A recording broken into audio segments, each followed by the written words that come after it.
Could the Justice League trust an older version of Superman that they'd never met before? Well, they weren't really left with any other choice because Lex Luthor and the Legion of Doom were reawakening Perpetua, the mother of the multiverse, an entity so powerful that she was capable of existing in the sixth dimension, a place beyond imagination, and described as the control room of the multiverse that she intended on corrupting. The Justice League thought long and hard about how they could avoid this, and it all came down to a fifth dimensional imp named Mr. Mxyzptlk, one of Superman's most powerful foes. They needed his help, so they devised a plan to trap him in a chamber that would hopefully disable his powers, but upon his arrival, their strategy failed. The chamber proved to be pointless, and he effortlessly dismantled them one by one, turning the Flash's feet into blocks of concrete, manipulating John Stewart into some sort of circus act, and holding the rest of the League captive by turning the Daily Planet into a living monster. And you may be asking yourself, Mr. Mxyzptlk was powerful enough to do that? He was, but he wasn't clever enough to resist Martian Manhunter's telepathic ability to flood his mind with an attack that would make him say his own name if he resisted it, which Mr. Mxyz couldn't do because when he says his own name, he gets sent back to the fifth dimension. And he didn't want to go there because after the Justice League broke the source wall, it was in shambles and dying.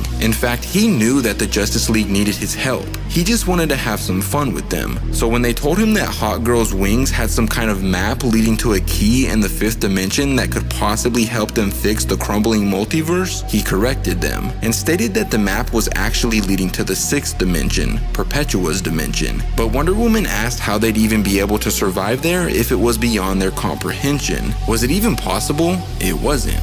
Not for any of them but Superman. Superman was the only one powerful enough to be able to withstand such a thing because over the years, Mr. Mxyz had been secretly infusing his body with fifth dimensional energy that could protect him for this very moment because he knew it would eventually happen. Batman was highly against Clark going. It was too big of a risk in his eyes. Losing Superman was one of the most detrimental things that could ever happen to the League, but Clark knew that he had to go because they were running out of time. So Mr. Mxyz opened up a portal leading to the sixth dimension, and Clark walked right through it despite Bruce's worries about him possibly being gone for decades. But somehow, just a few short moments after going in and shutting the door, Clark opened it back up but was now older, wiser, and seemingly godlike, expressing that they had won, that he had found one path to save the multiverse amongst trillions of others. But sadly, that's where I gotta end things, but if you want to see how wild this story gets, let me know in the comments down below.